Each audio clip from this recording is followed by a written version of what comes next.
Hey everyone's JackelWolf back in Skyfactory 4 with another 5 minutes. That's how I did it.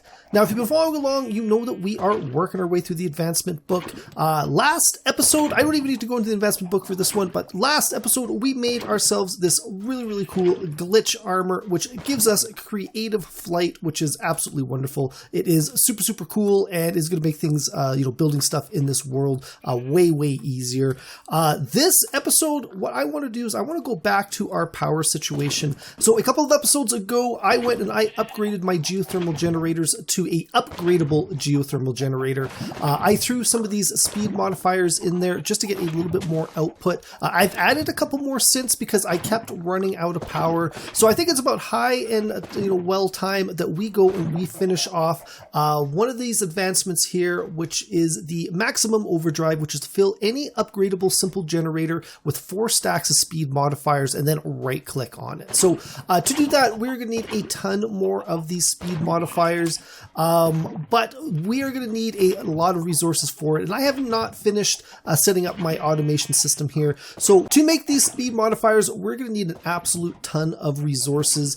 First off, we're going to need these modifier components. Now, to make 4 stacks of these, I'm going to need 1 stack of each of these items in here. So I'm going to need 1 stack of a block of iron. I'm going to need 4 stacks of redstone and 4 stacks of black concrete powder. So all of this is good. I've got this, already being produced in my world. But next up, to make the actual speed modifier, we're going to end up needing 16 stacks of gold ingots. Now, I do not have gold automated in my system. We're going to work on that today. I'm also going to need 16 stacks of redstone, but I think I'm going to be covered there. So what we're going to work on today is going to be a more advanced version of the simple storage network, which is what I've got this all set up as. This is my simple storage production. You might remember quite a few episodes ago, we did a basic simple storage. This is a sort of a level up from that, where we are using the simple storage not only to store stuff, but to produce stuff and then to use that products to make other products as well. So first off, we're going to need to go and grab up the items that we want to use. I almost use the elevator when I can fly. So like I said, we're going to need to use the gold. I've already got these 3 set up and ready to go. So we got 3, 4, 5. We got to remember, I'm looking at the 6th spot down below. So open up, we're going to go and grab a sampling of all of the items in here. So we've got gold acorns, gold resin, gold leaves, gold saplings. I'm not going to bother with the wooden sticks because I've actually already got these in my simple storage area. I've got my wood over here with a void upgrade and locked. I got the sticks with the void upgrade. So any extra wood and sticks that gets pulled into my system is just going to get shunted out and voided off into space. So I'm not going to worry about those ones. I only need to worry about those 4 main items. I use the stair again. So first off, what we're going to need to do is we're going to need to build ourselves a whole bunch of these wooden crates. Now, you can upgrade all the way up to the metal, and you can upgrade the amount stored in there. We've done that episode before. I'm not going to bother here, mainly because there's only so much of these resources that I'm actually going to want. So to make a wooden crate, it is simply a chest and 6 wood planks. We're going to take this guy, we're going to place him over here, and now we're going to start priming these guys up. So this is where the simple storage is actually going to store the material in our system. I could use just a big chest, or I could even use these, these cabinets, but the problem is with chests and cabinets, if you pull something out, it doesn't always put back the exact same thing. So the inventory gets really messy. Stuff ends up all over the place. It's just easier to use these crates as a simple central localized area. So what I'm going to do is we're going to take some of these gold acorns, some of this resin, and then the leaves and the gold saplings I'm just going to throw in here wholemeal because we are, we're not going to actually use those, but we do need a couple of the gold acorns and the gold resin for a little bit later on. So now that I got these guys in here, we're going to lock them up. This is super important because if you ever pull anything out of a crate that is not locked, it ends up disappearing. That's not what we want. We want this crate to stay locked to that, even if I go and pull everything out of it. it's still going to stay. It's only acorns are going to be, or only golden acorns are going to be able to put into that crate. So that's something that we want. Something else that we're going to want is a void upgrade. Again, this is to keep us from backing up our system with stuff that, we've got a storage spot for it. If we fill it up, we just don't want to deal, with any extra. I mean, if I've got a full crate, woods crate full of something, chances are I'm not actually using it. So there's no point in me keeping any extra stuff. So to make the void upgrade, it is simply 6 pieces of obsidian, a fancy item frame, and 2 chests. That gets you a void upgrade. So we're going to go and we're going to void, void, void, and void. So now what we want to do is we want to take these crates and we're going to go and place them into these shipping containers. Now, again, we kind of dealt with this a little while ago. I don't think I really covered it very well, but the shipping containers are really, really handy. You can throw these storage crates in them and, hook them up as a storage link cable, and your whole system will work with these guys in here. So you can see I've got obsidian in here. If we watch long enough, you see it is pulled up because I've got an obsidian generator over there that's basically making obsidian, and it's going to go and take that item out of my system, throw it in here. If I was to go use my simple storage remote, we can go type in obsidian, and there you go. There's the 369. And if we go back in here, I think it was 369. So basically, it's storing all of those crates in here, and it's making them accessible. I could have all 27 crates out in my world, all connected up to different containers or different cable links, or I can throw them into one shipping container with one link, and they all operate just as well. So this is a really, really good way of managing all your items. So those are the basic items we've thrown in there. What we need to do now is get those items from my storage crate up there into the system. So we said it was 6 over, so we've got 3, 4, 5, and 6. So this one right here is going to be my gold. Right now, I've got it on a white list just to keep it from pulling stuff into my system that's not quite ready. I'm going to turn that to a black list. If we go back over here, we can go and look at gold resin. Looks to be the first one. You can see it should start filling up here pretty quickly. No. Actually, it should be gold acorns will be the first one. There we go. There's the gold acorns. You can see it is slowly filling up. This will take a little bit of time, but that's okay. We've got a couple of other things we need to build first. So next up, we're going to start working on the actual production part of our simple storage network. Now, as I mentioned before, we've got a storage import cable here. I've already built these in the past in a different episode, but if you need to know the recipe, it is a hopper and 4 storage cables. I'm going to leave that there for now. We are going to need a processing cable. Now, a processing cable is 4 of those storage cables, 4 gold nuggets, and an observer. Let's grab that out of here. And what we're going to do is we're going to take that and we're going to place it right here just to keep things organized. So if I'll know that, that's the gold sapling. This is everything that controls the gold. I could move these guys over here under. I've just kind of kept them off to the side just for, sort of space constraints for now. But we've got the processing cable there. Next up, we're going to need to make ourselves an Autocrafter. Again, I believe we've made one of these before, but it is simply a crafting station, an observer, a block of bone, a piston, and 4 pieces of purple dye. Purple dye is fairly easy to make. It is just lapis, and redstone is probably your easiest way of making that. But there are a couple of other different ways that you can do that as well. So we're going to take that Autocrafter. The Autocrafter does require power, so I've got a power cable right behind it. We're going to go and we're going to make that connection there.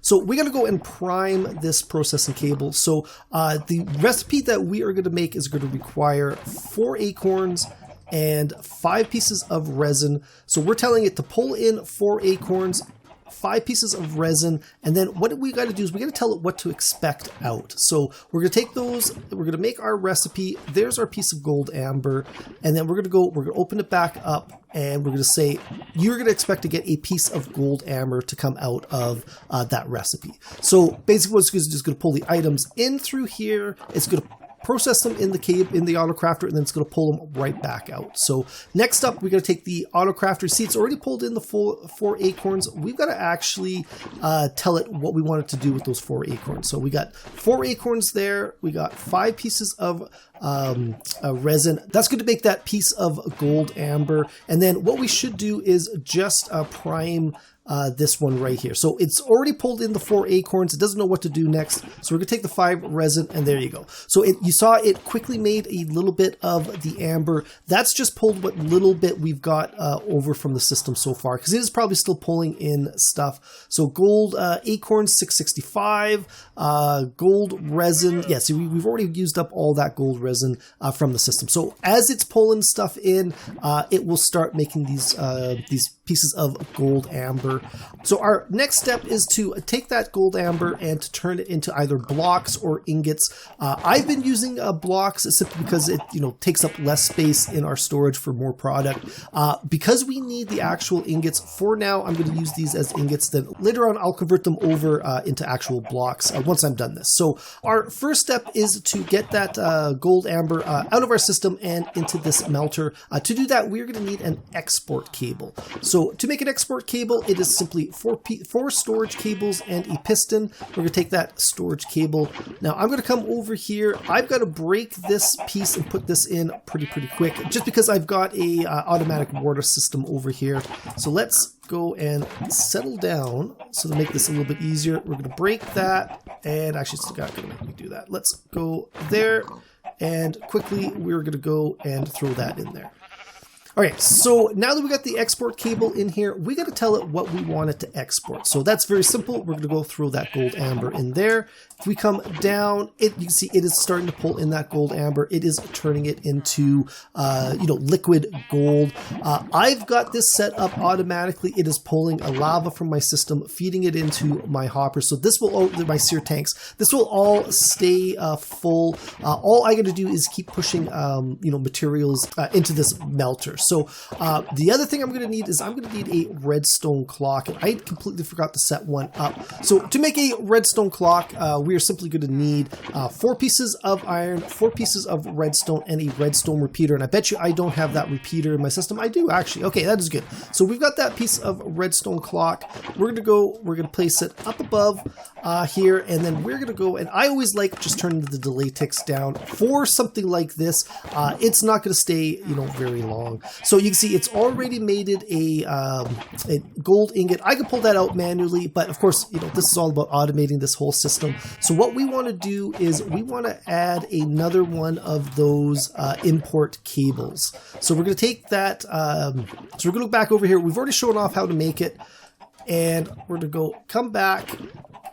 And I'm going to go shift. I'm going to go place that underneath. Once we made that connection, what we're going to do to make this actually pull this ingot out is we need to right click on that import cable. We need to turn this to a whitelist and then prime that with a gold ingot. Unlike the casting basins, which we can use just as a blacklist, it'll pull whatever is inside those casting basins out. With the ingots, I think it's because you've got a cast in there as well. It doesn't know if it should be pulling that out or not. For whatever reason, you got to handle the casting table differently than the casting basin. So what we're going to do is we're going to let that run in the background for a bit. Once I get my enough stacks of those resources, we're going to come back and we're going to make those Valkyrie speed upgrades. Okay guys, so I am back, and it has taken quite some time to get this done. I actually co-opted some of my other melters and that to make gold ingots, and I even upgraded to the blue mulch up top that we did quite a few episodes ago, just to kind of get some more resources out there, because 16 stacks of gold ingots did take quite a bit of time. But if we go open up our system, there you can go. We got a last stack. Goes right there. So if we start all the way over here at the beginning, to make our modifier component, we need 4 black concrete powder, 4 redstone, and 1 block of iron. Again, I'm doing 4 stacks worth of those. There we go. We've got our full stacks. And actually, I am short 1 piece of redstone. I don't know how I missed that. I actually don't really need this, but we better do the full stack. So there we go. We got our 4 full stacks. We're going to throw that in there. To make our speed modifier, it is a 1 modifier component, 4 gold ingots, and 4 pieces of redstone. There is 1 stack. We'll go throw this one up, 2 stacks. Throw that one up, 3 stacks. And throw that one up, and there we go, 4 stacks of the Valkyrie Speed Modifiers. Let's come over here to Upgradable Geothermal Generator. We're going to go 1, 2, 3, and 4. And we are now going to right-click. And there you go, JackelWolf has made the advancement maximum overdrive. So there you go, so that is going to be it. So if we go and jump into our little advancement book, there you go, there is our maximum overdrive. Fill any upgradable simple geothermal or simple generator with 4 stacks of speed modifiers, then right click it. So this is going to give us an absolute ton of energy over the next little period. Eventually we're going to have to upgrade even this system in here. We're going to have to upgrade at some point as well. So yeah, there's a lot of work to do, but that's going to be it for this one, guys. Hopefully you enjoyed this video. If you did, please think about leaving a like and a subscribe. You can follow me on Twitter at JackelWolf. Also check out the description below. There will be a link to my Discord page, as well as a link to my Patreon page. All my Patreons get their names at the end of all of my videos, but that is it. I'll see you guys next time. Goodbye.